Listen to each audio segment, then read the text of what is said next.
Madam Speaker, may we recognize the lady from Butil Party List, Congresswoman Cecilia Chavez. The representative from Butil Party List is hereby recognized for her interpellation. Madam Speaker, number one in the list of the special provisions is the allocation of 1.8 billion of the ASEF fund, and its use should already be in pursuant to Republic Act 10848. And this representation has been asking the department for a copy of the IRR of the law that was already approved since May 23, 2016.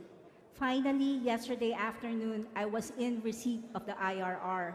I was following this up so that the agricultural sector can benefit from the fund at the soonest possible time. I would like to ask from our honorable sponsor what mechanisms are in place that would ensure the proper implementation of the fund.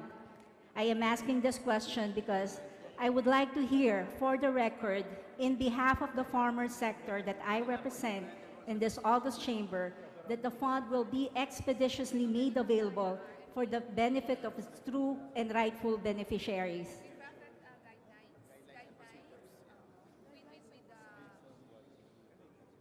Madam Speaker. Well, Madam Speaker, Your Honor, in terms of the ASEF, the IRR is the ultimate guideline, and that's what the Department of Agriculture follows, so that there is strict adherence to what is written in the IRR. And this IRR was promulgated with the help of CHED, with the help of Land Bank, and with the help of the Department of Agriculture, and then and the farmers, of course, and fisherfolk, Your Honor.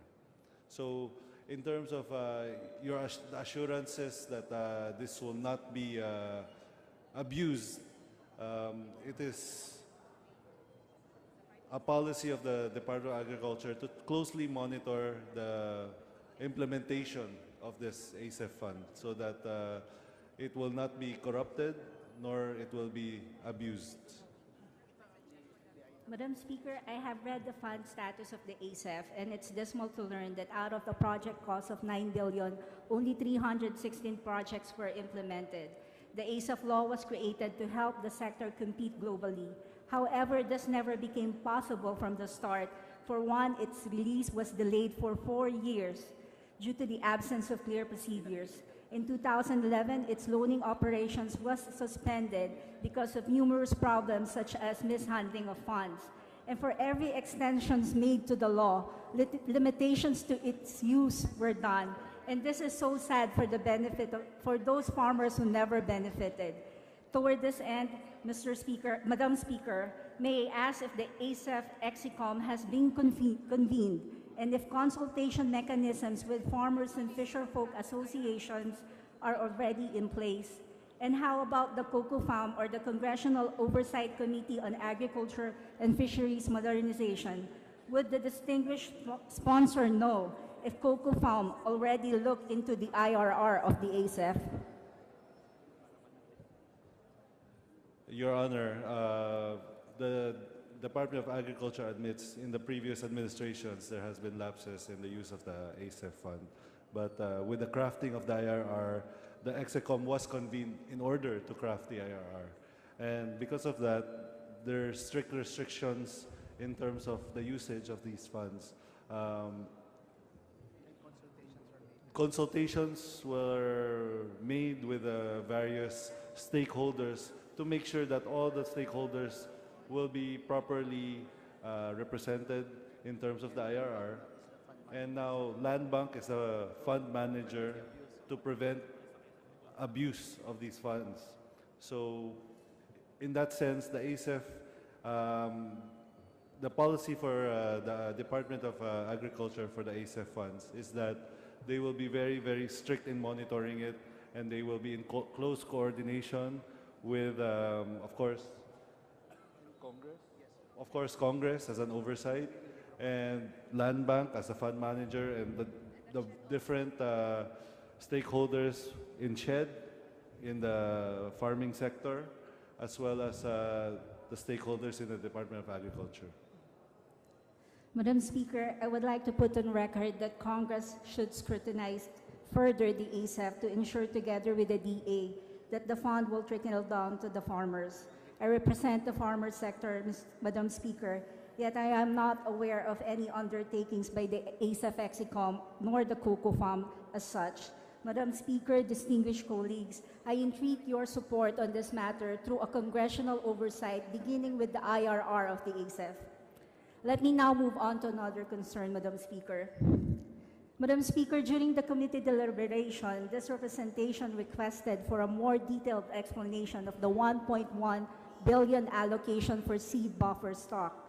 Again, to no avail, I was furnished with the documents, but it is very important to clarify as to how they are going to make use of the fund, because seeds has shelf life, making it complicated to handle. And it has been the experience of our farmers that when there is subsidy, problems such as delivery, timing, and quality of seeds exist. Therefore, Madam Speaker, I am now taking the liberty of asking the department, through our honorable sponsor, for a more specific plan on how they will go about procuring the seeds, storing the seeds, deliver the seeds to the geographically isolated and disadvantaged areas, as stated specifically in the special provisions. We need to be informed clearly about this provision because even with the most ideal environment for storage, the shelf life can only last for a year. So it may be worthwhile to know when does procurement start, at the beginning of the cropping season, or do you even procure it even if there's no calamity? Madam Speaker, Your Honor, the Honorable Chavez is correct that it is very tricky to store and to transport seeds in that manner. That's why the policy for the Department of Agriculture for their seed program is to pre-position them based on a 10-year program, 10-year data on calamities and on the types of seeds that will be needed for every area, pre-positioning them, pre-procuring them in certain areas and certain times so that the seeds do not expire. So they will look at the 10-year period of a certain area on what kind of calamities, what kind of disasters have affected that area, what kind of seeds, what kind of plants that have been affected in that area, and then plan out accordingly, pre-position and pre-plan how to procure these seeds at a timely manner without them expiring, and then at the same time being able to transport them at a timely manner without them being lost or without them expiring as well.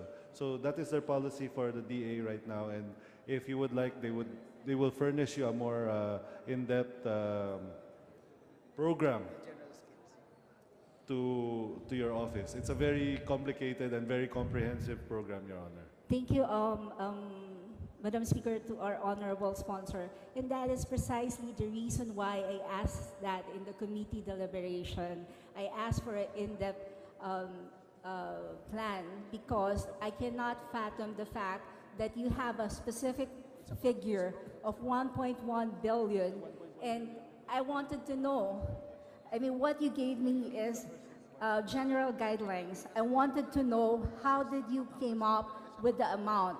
I mean, there should be a breakdown of buffer seed requirements by quantities and unit prices by type of crop, by region, existing inventory as of date. It is important that the DA provides us with this assumption that used to establish the budget requirements. This should also include the projected calamity supported by projections from Pag-asa. I could go on, but again, there still is no explanation on how you arrive at the specific amount. Madam Speaker, this representation would like to be assured of proper identification of farmer recipients beneficiaries. For this purpose, I submit that cooperatives should be involved to ensure foolproof system of distribution of the buffer stock and the productivity desired. Madam Speaker, considering that seeds has limited shelf life, I wonder if the seeds should be purchased immediately because there is a great possibility that the seeds would only go to waste if DA has no proper storage facilities. The DA says it will sell the seeds if it will not be used for calamity. But why sell when it's supposed to be a subsidy? Moreover, should there be an utilized fund allotted for seed buffer stock? I noticed that it is not stated in the special provision. What do we do with it? Where will the fund go? Your Honor, I would like to apologize on behalf of the Department of Agriculture. I think there are documents that they did submit to your office, but it was not a complete set of documents in terms of their programs and projections for the seed program. So I have assurance from the Department of Agriculture that they will submit the complete program. Although it is an ongoing program, and they do realize and understand the scope of this program, it is quite comprehensive, that they would like to present to you a more comprehensive program in person at your leisure, Your Honor.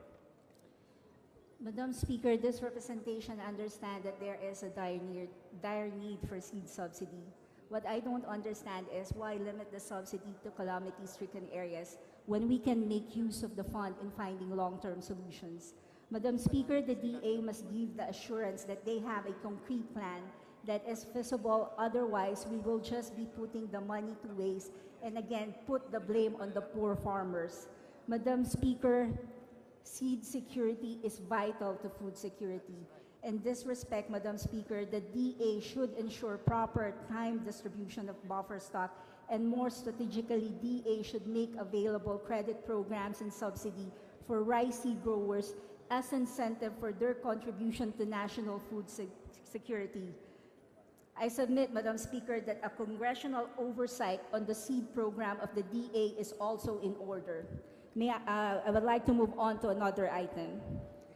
Madam Speaker, in Section 9 of the special provisions, the amount of 4.2 billion for agricultural machineries, equipment, and facilities shall be used for the construction of facilities and procurement of machineries.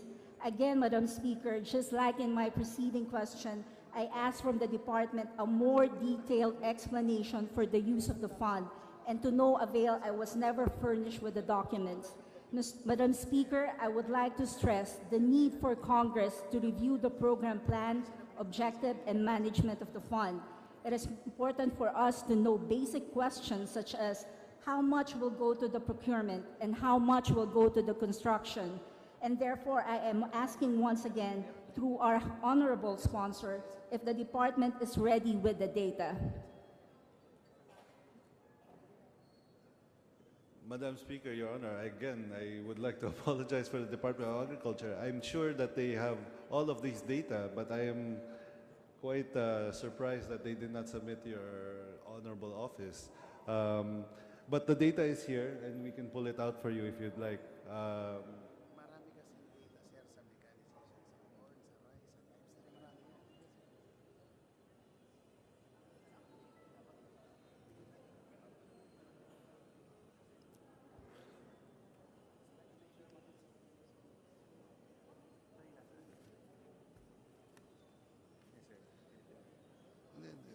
Saan na yung actual papel?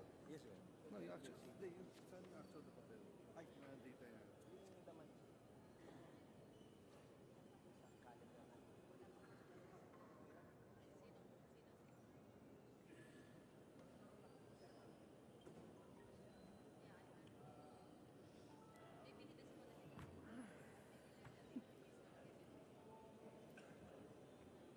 Madam Speaker, while they're looking for the data, can I move on to my other question? Yes, please proceed. Madam Speaker, this representation is eager to know the basis for procurement. Specifically, Madam Speaker, how does the DA decide on what type of machinery to procure? And what standards do they follow in terms of specifications?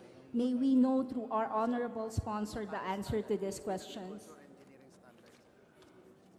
Madam Speaker, Your Honor, there is a Philippine Agriculture engineering standard or the PAES standard that the Department of Agriculture follows. Requiring AMTEC testing, sir. And they do require AMTEC testing as well, which stands for The Agri-Machinery Testing and Evaluation Center. Agri-Machine Testing and Evaluation Center at UP Los Baños, as well as Yes, sir. Site and location specific. and it's supposed to be, the equipment procured are supposed to be site and location specific. So, Consultant also. and also they have consultations with stakeholders like the Agricultural and Fisheries Council's member, the farmers, the fishermen, the various sectors on the ground to consult with them in terms of the actual equipment that is needed by those groups, Your Honor. Madam Speaker, I asked about specifications because DOST has the technology for most of these farm machineries. And if this is so, I am wondering why the DA is not making use of the technology and look into the possibility of procuring the machinery from local fabricators so that the money does not go elsewhere. Why are we appropriating considerable, huge amounts for research if government itself will not utilize the knowledge products for the development of farm machineries? Transparency should be the utmost concern, and thus I am asking through our honorable sponsor for a copy of the DA's master plan for this particular program. May I also ask for an account of the farm machineries currently located at the warehouse in Tarlac, because this representation have received reports that there are machineries that are decaying as we speak. And again, it is worthwhile to know about the inventory, about before allotting such huge amount for the same purpose. Your Honor, the Department of Agriculture does coordinate with the DOST with their PICARD program, which is an agricultural research arm of the DOST, and they also coordinate with the PhilMech in terms of with research and development for mechanization. So there are coordination between the departments in terms of heavy equipments. Also, as to answer your previous questions, there are, I do have a list of equipment procured or to be procured by Department of Agriculture for 2018. I can enumerate them all to you, but I would like to just submit it to you so that you can take a look at it at your own pleasure, Your Honor. Madam Speaker, coordination is one thing. Utilizing and implementing is another thing. But I would like to move on with my other questions.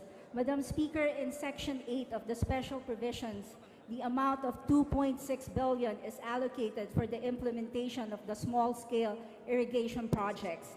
Irrigation is very complex, and it warrants expertise of multi-disciplines in engineering. Therefore, may we know from the sponsor the technical capability of the department to handle this kind of projects?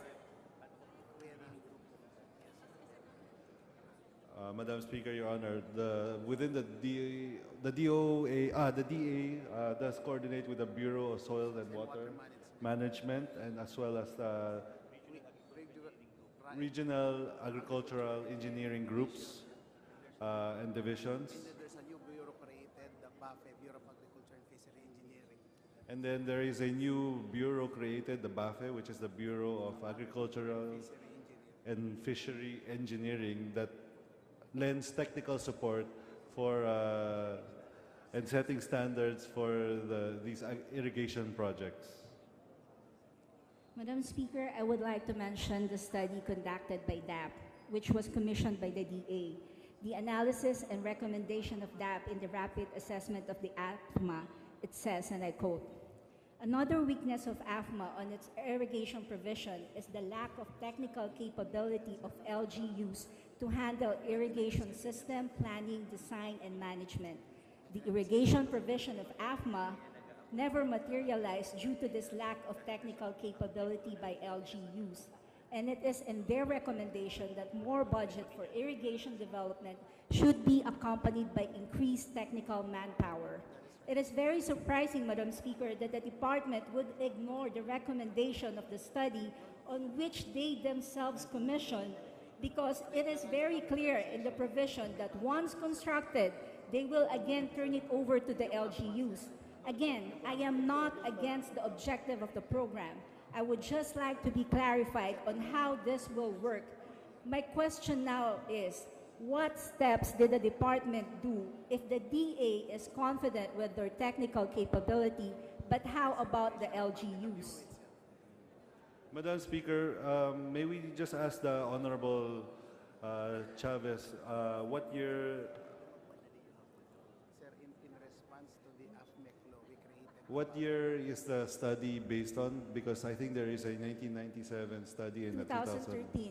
2013. Sir, in response to the AFMEC law, the department created PACET, Bureau of Agriculture and Fisheries Engineering, to strengthen yung claim. So in response to the AFME law, Your Honor, Madam Speaker, the Department of Agriculture did create the Bureau of Agriculture and Fisheries Engineering to strengthen their technical capabilities for these kinds of projects.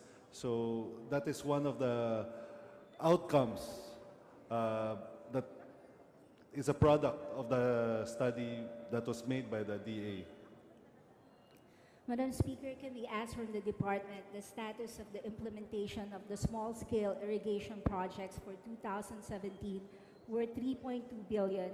May we be apprised of how many projects as to date were completed, where are they located, and does the department monitor and evaluate projects?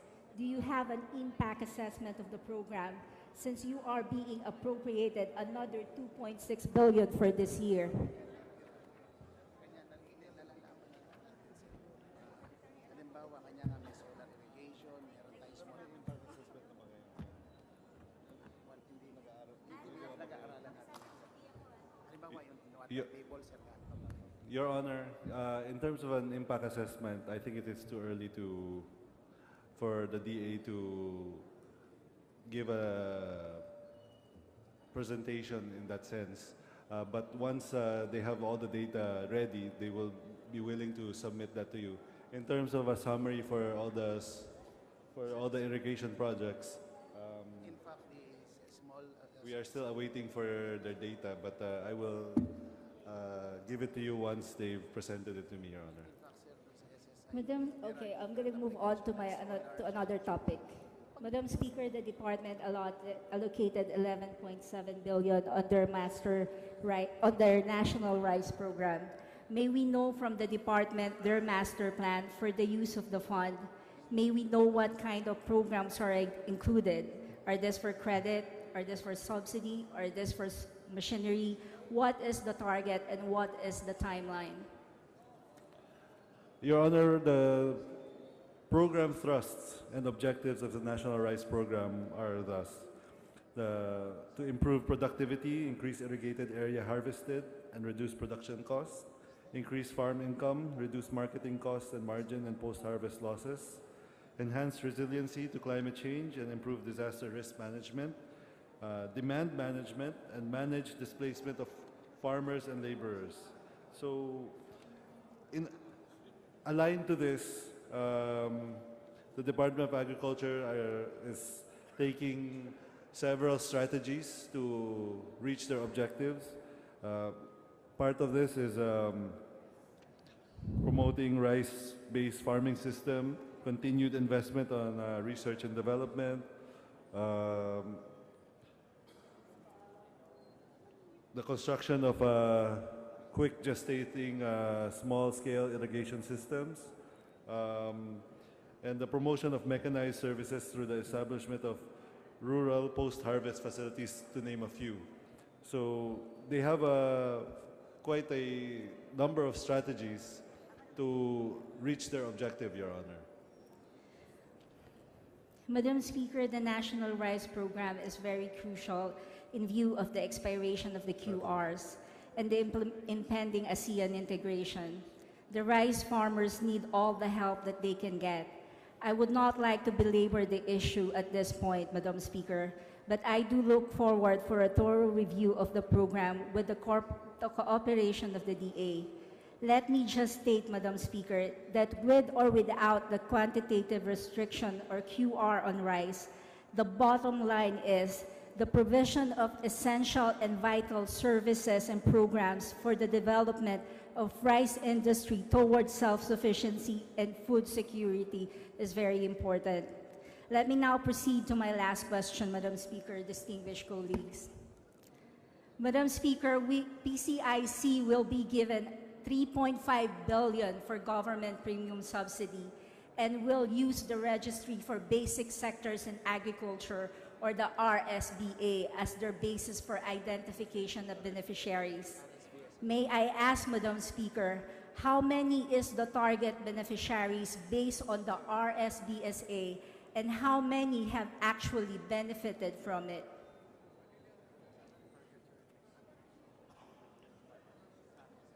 Your Honor, for 2018, the target is 1.8 million farmers for RSVSA.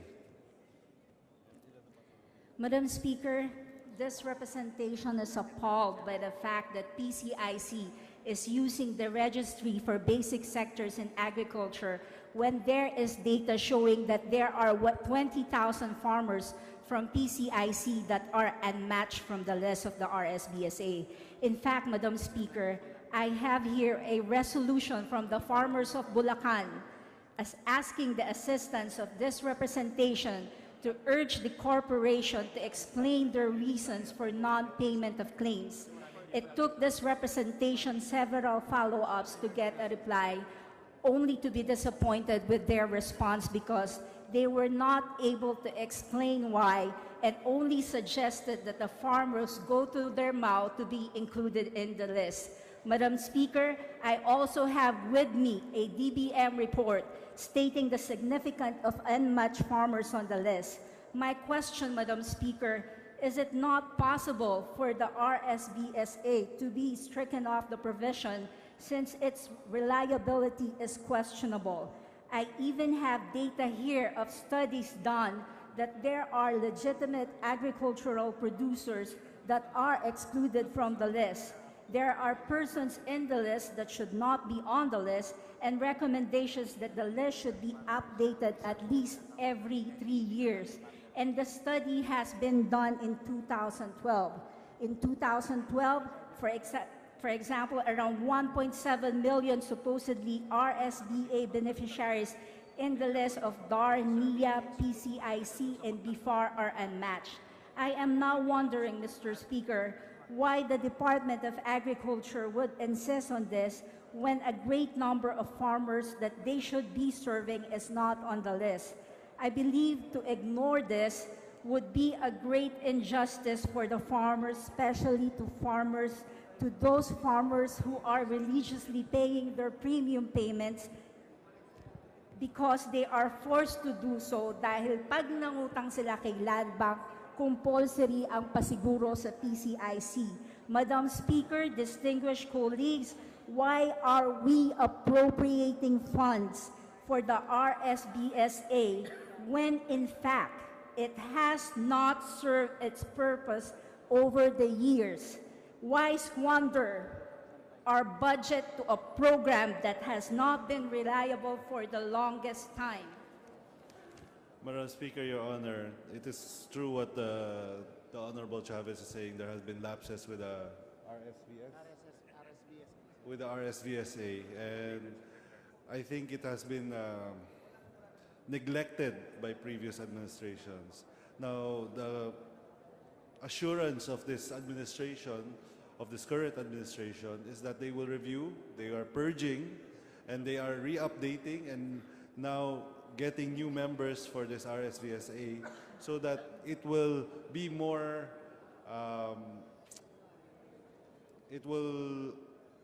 receptive to the farmers and the constituents of the Honorable Chavez. And the RSVSA was first undertaken and led by DBM, and now the DA is in the lead and now rectifying the situation through proper representation and updating and purging of the list. So right now, the DA welcomes all the comments made by the Honorable Chavez, and the DA is also willing to work with the Honorable Chavez to improve the efficiency and then the productivity of the RSBSA. Madam Speaker, I apologize to the Honorable Speaker, but their assurance doesn't have any bearing to me now. I have been in the 2 committee deliberations. I was promised by the DA that they're going to talk. We're going to talk this over, but there was never any meeting. I cannot hold your assurance on that. And I don't even know if the head of the department is listening as we speak, because, you know, I've seen him over there and he's talking with I don't know who. So in summary, I would just like to be clear that I am not against the approval of the budget of the DA, because as a farmer representative, there is nothing more that I would want but for the budget to be approved so they can serve better the farmers. Improving the lives of farmers will ultimately redound to agricultural and national development and progress. Madam Speaker, the issues and concerns I have raised on several items of the DA's budget are serious enough to merit a more thorough review. Lest we appropriate funds and public money to programs that may not really serve their purpose, I would rather support a budgetary program that is more sustainable and strategically beneficial. As I have mentioned earlier, a congressional oversight is in order on the multifaceted issues and programs of the DA that I've delved into. Madam Speaker, distinguished colleagues, I will be doing injustice to the farmer sector if I will be silent on the issues I have propounded. Thus, it is incumbent upon me, Madam Speaker, to move for the deferment of the budget of the Department of Agriculture. I so move, Mr. Speaker. Session is suspended. Ayan.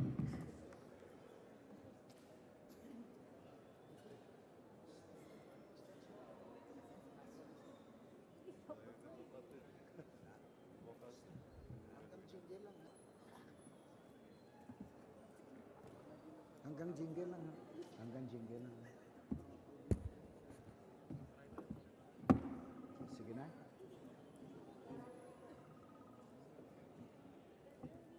Resume na natin.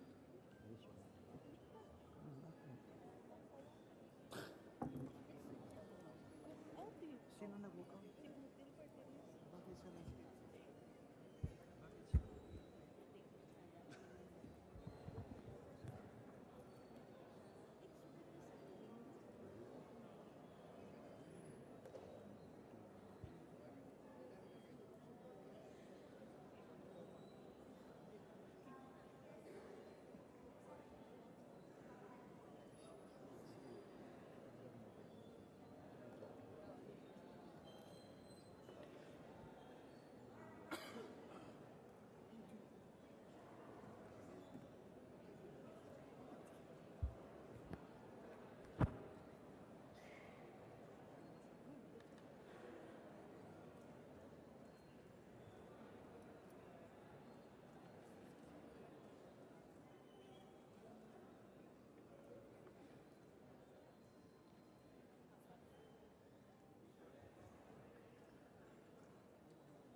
I-entertain na natin yung mga questions, diba?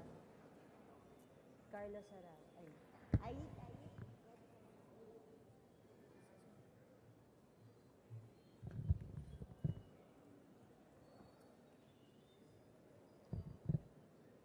Mr. Speaker, may we resume?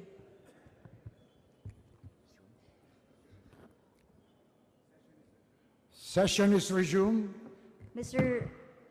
Majority Leader, Yeah, Mr. Speaker, I move that we recognize the representative from Anakpawi's party list, Congressman Ayik Casilaw, for his interpellation for the budget of the Department of Agriculture. the Honorable Casilaw is hereby recognized.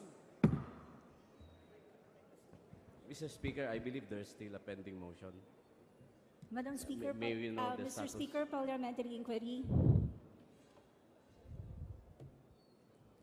Mr. Speaker, I move that we suspend. Session suspended.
Dati pa yan eh. Dati pa siya inaano.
Session resumed.